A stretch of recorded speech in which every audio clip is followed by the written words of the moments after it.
Kenya के राष्ट्रपति का भारत दौरा लोकसभा चुनाव से ठीक पहले की बात है। ये एक आधिकारिक दौरा था, लेकिन इसके पीछे की कहानी कुछ और ही थी। केन्या के राष्ट्रपति विलियम रूटो ने भारत यात्रा के दौरान अडानी से मिलने की इच्छा जताई थी। इस मुलाकात को लेकर काफ़ी सुगबुगाहट थी, क्योंकि ये मुलाकात भारत के विदेश मंत्रालय के प्रोटोकॉल से हटकर थी। अडानी समूह और केन्या सरकार के बीच आपसी समझौते से ये मुलाकात तय की गई थी। हालांकि अडानी उस समय केन्या के राष्ट्रपति से भारत में मुलाकात नहीं कर सके, लेकिन अडानी ने अपनी निजी विमान केन्या के राष्ट्रपति के लिए उपलब्ध कराई, ताकि उनके लौटते समय ये मुलाकात किसी और ही तरीके से पूरी हो सके। इस फ्लाइट में केवल अडानी और केन्या के राष्ट्रपति ही मौजूद थे। यहीं पर कई महत्वपूर्ण फैसले लिए गए और केन्या के लिए अडानी की परियोजनाओं के नींव रखी गई। अडानी ने केन्या में अपनी योजनाओं की शुरुआत धूमधाम से की थी। उन्होंने बंदरगाह और बुनियादी ढांचे में बड़े पैमाने पर निवेश की योजना बनाई, जिसका मकसद केन्या के व्यापार और अर्थव्यवस्था को उभारना था। हालांकि अडानी की परियोजनाओं ने जल्द ही विवादों को जन्म दिया। स्थानीय लोग और सामाजिक कार्यकर्ता अडानी के इन्वेस्टमेंट को केन्या के लिए खतरे के रूप में देख रहे थे। लोगों का मानना था कि अडानी की योजनाएं केवल उनकी संपत्ति को बढ़ाना और केन्या के प्राकृतिक संस्थानों का दोहन करने के लिए था। परियोजनाओं के चलते न केवल पर्यावरणीय खतरा पैदा हुआ, बल्कि स्थानीय लोगों के अधिकार भी खतरे में थे। अडानी की परियोजनाओं के खिलाफ विरोध की लहर तेजी से बढ़ी। स्थानीय लोगों और पर्यावरण कार्यकर्ताओं ने सड़कों पर उतरकर अडानी के खिलाफ जोरदार प्रदर्शन शुरू कर दिया। अडानी की परियोजनाओं के कारण समुद्र तटों और आसपास के जंगलों में पर्यावरणीय असंतुलन का खतरा बढ़ गया।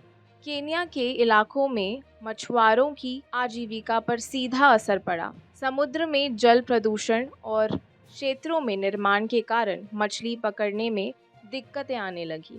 अडानी की परियोजनाओं के कारण केन्या के कई ग्रामीण इलाकों में भूमि अधिग्रहण की घटनाएं सामने आईं। इन परियोजनाओं के लिए स्थानीय लोगों की जमीन छीन ली गई, जिससे उनका पारंपरिक जीवन और आजीविका खतरे में आ गया। परियोजनाएं केवल कंपनी के लाभ को ध्यान में रखकर बनाई गई थी। केन्या के स्थानीय लोगों का आरोप था कि उन परियोजनाओं से स्थानीय विकास की बजाय केवल विदेशी कंपनियों और कुछ चुने हुए लोगों को ही फायदा हो रहा था। विरोध प्रदर्शन बढ़ने के साथ ही प्रदर्शनकारियों ने अपनी मांगों को साफ तौर पर सामने रखा। प्रदर्शनकारियों ने मांग की कि अडानी समूह अपनी परियोजनाओं के पर्यावरणीय प्रभाव का आकलन करें और उसे सार्वजनिक करें।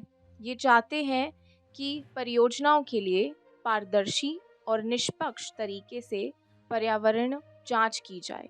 प्रदर्शनकारियों का कहना था कि अडानी को स्थानीय समुदायों के अधिकारों की रक्षा करनी चाहिए और बिना उचित मुआवजों के लिए किसी भी प्रकार की भूमि अधिग्रहण को तुरंत रोका जाना चाहिए। केन्या के लोगों की मांग थी कि इन परियोजनाओं के स्थानीय लोगों को प्राथमिकता दी जाए, ताकि वे भी रोजगार पा सकें और उनके जीवन में सुधार हो सके। अडानी समूह ने इन आरोपों को खारिज कर दिया और कहा कि उनकी परियोजनाएं केन्या के विकास के लिए महत्वपूर्ण हैं।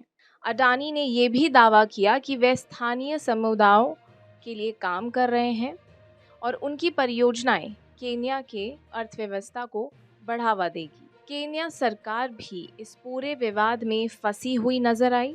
एक तरफ सरकार विदेशी निवेश को आकर्षित करना चाहती थी, जबकि दूसरी तरफ स्थानीय विरोध का सामना भी करना पड़ रहा था। केन्या की सरकार पर अडानी के साथ हुए सौदे को लेकर पारदर्शिता की कमी का आरोप लगाया गया। अडानी के लिए केन्या में काम करना अब उतना आसान नहीं है। स्थानीय विरोध और अंतर्राष्ट्रीय दबाव के बीच अडानी को अपनी नीतियों में बदलाव करना होगा। अगर अडानी इन विरोधों को नज़रअंदाज करते हैं तो उनकी परियोजनाएं और अधिक विवादों में गिर सकती है। ये कहानी केवल अडानी की नहीं बल्कि केन्या के लोगों की भी है जो अपने अधिकारों के लिए लड़ रहे हैं। ये कहानी बताती है कि विकास के नाम पर कोई भी कंपनी या सरकार स्थानीय समुदाय के साथ समझौता नहीं कर सकती। अडानी के लिए ये विरोध एक सबक है कि व्यापार केवल मुनाफे का खेल नहीं बल्कि लोगों के हितों की भी बात है।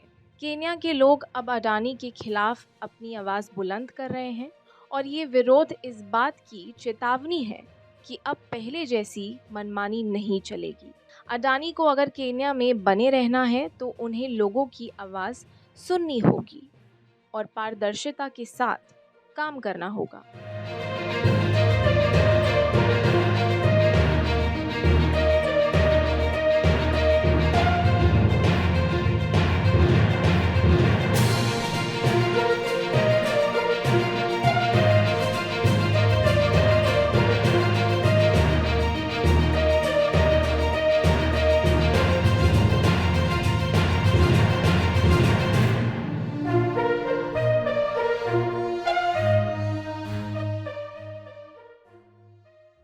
और आप हमसे जुड़े रहने के लिए सब्सक्राइब करें YouTube पर, फॉलो करें ट्विटर पर और लाइक करें Facebook पर। और ज्यादा जानकारी के लिए आपको टाइप करना होगा सिर्फ न्यूज़ नशा।